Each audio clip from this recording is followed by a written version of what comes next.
You are listening to Repetitions with Daisy and Jack. Today we are giving you real, science-backed research with zero ads for supplements. On today's episode, we are breaking down whether training to failure actually builds more muscle and why it might be costing you twice as much recovery time to get the same results. Training to failure. Every set, every session, or you're leaving gains on the table. That's the axiom. Two meta-analyses say the axiom is wrong. Not just wrong, specifically expensively wrong on compound lifts. The data shows equivalent hypertrophy when you stop 1 to 3 reps short. The cost of going all the way is real. The return on that cost is not. I want to set some context here because I know how this sounds. I trained to failure on everything for probably 2 years, every set. I thought that was the price of admission. What I got was inconsistent squat performance, chronic fatigue that didn't fully resolve between sessions, and weeks where I was clearly not recovered going into a Thursday session. When I switched to stopping 2 reps short on compounds, my volume actually went up. That tracks with the mechanism.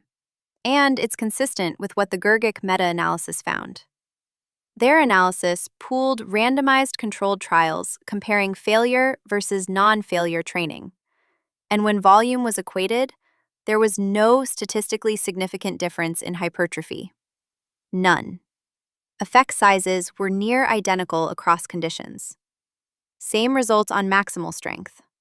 So the case for training to failure was always about effort, not about outcomes? Partly. The physiological argument isn't baseless. High threshold motor units, the largest, most hypertrophy-responsive fibers, get recruited as fatigue accumulates within a set.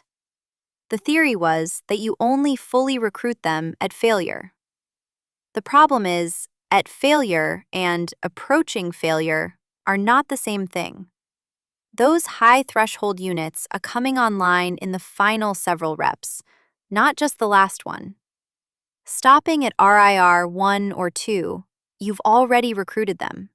You're grinding them. You're just not hitting the wall. Right. And the Ruffalo meta-analysis gets more specific about this. They looked at proximity to failure directly, operationalized as reps in reserve, and found that hypertrophy outcomes were not significantly different across the 0 to 4 RIR range. The inflection point is somewhere around 4 to 5 reps short. Beyond that, the stimulus starts to diminish. Below 4, you're in an equivalent zone. So 1 to 2 reps in reserve is not coasting. It is, by that analysis, in the stimulus zone. It's in the middle of the stimulus zone, which is exactly why the episode recommendation is 1 to 2 on compounds, not 5, not 3 on a bad day, 1 to 2. And here's the volume argument, because this is the one I wish someone had told me earlier.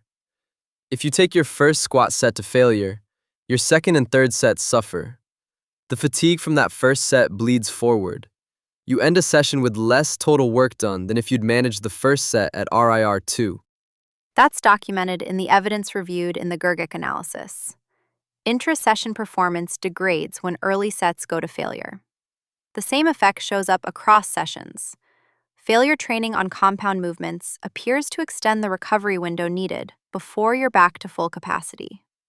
In a twice-per-week frequency model, that's a structural problem.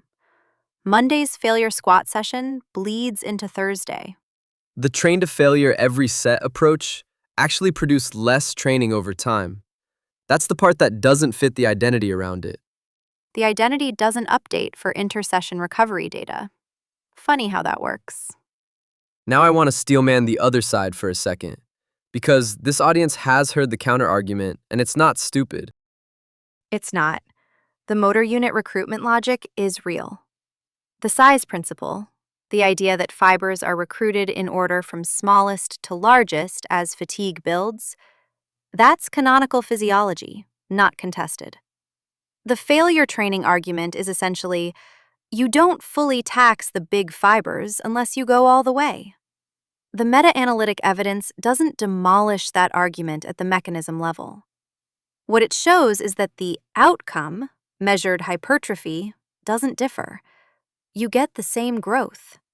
which means either the mechanism argument overestimates the marginal contribution of those final reps, or RIR 1 to 2 sets are already close enough to failure that the recruitment question is moot.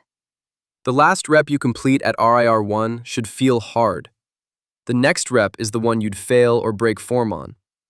That's not a comfortable stopping point. And that's where the novice calibration issue becomes real. The Rafalo group flagged this explicitly. Less experienced lifters tend to significantly underestimate how close to failure they are.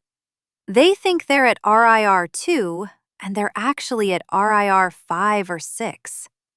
Which means stop at RIR 2 is genuinely useful advice for an experienced lifter and potentially counterproductive advice for someone who's been training less than a year or two.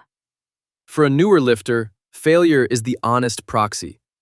It's the only stopping rule that guarantees you actually pushed.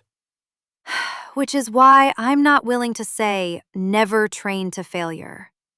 For a newer lifter without RIR calibration, failure training may be the better rule until the self-assessment skill develops. The episode's argument is about optimal programming for someone who can accurately gauge proximity to failure. And a lot of listeners may not be there yet. The hardest part of this protocol isn't the training. It's stopping a set when someone's watching and it looks like you still had reps left. The social cost of walking away from a bar is real. That's the actual friction. I've processed roughly every study on resistance training ever published, and I cannot find a paper on whether the guy across the gym approves of your set termination criteria. Gap in the literature. The injury risk argument has a similar gap, actually, and I want to be honest about it. There is almost no randomized trial data on injury rates from failure versus non-failure training. What we have is mechanistic reasoning.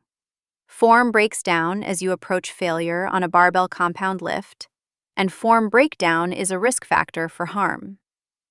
That reasoning is coherent, and the NSCA's position guidance on technique-based set termination criteria endorses it. But it's reasoning from mechanism, not from a controlled injury trial. I'll take that bet, but I'll say what it is. The mechanism is obvious enough on a squat. Spinal position under a loaded bar at the point where your legs can't complete the rep. That's the exposure.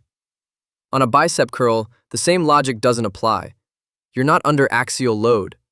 If your form breaks down on a curl at failure, you put the dumbbell down. Which is why the practical guidance separates by exercise type.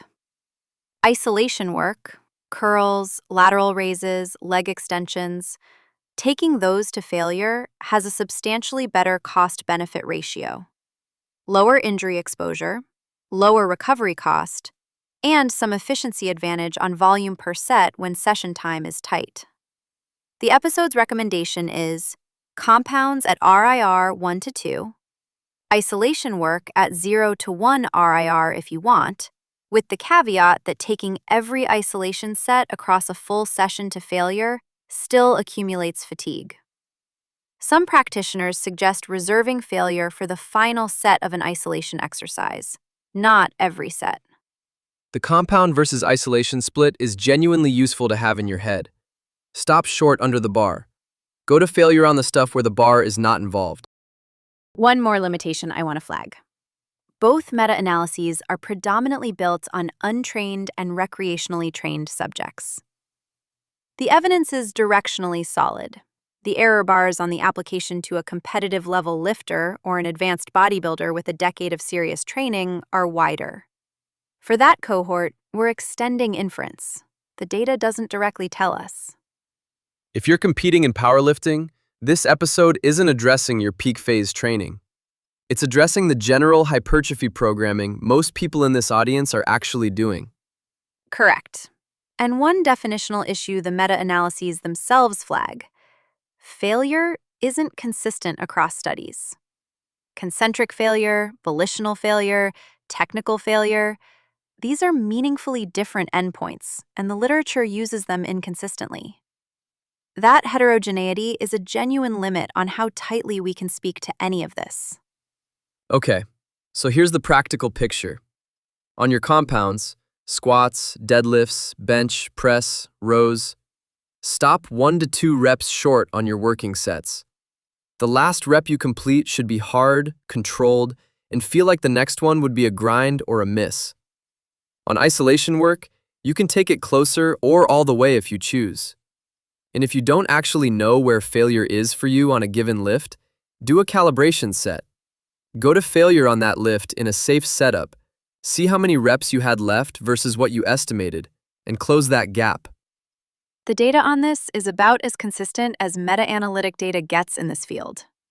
2 independent systematic reviews with different methodological focuses reaching the same conclusion. Equivalent hypertrophy within the 0 to 4 RIR zone. No advantage to crossing the failure threshold.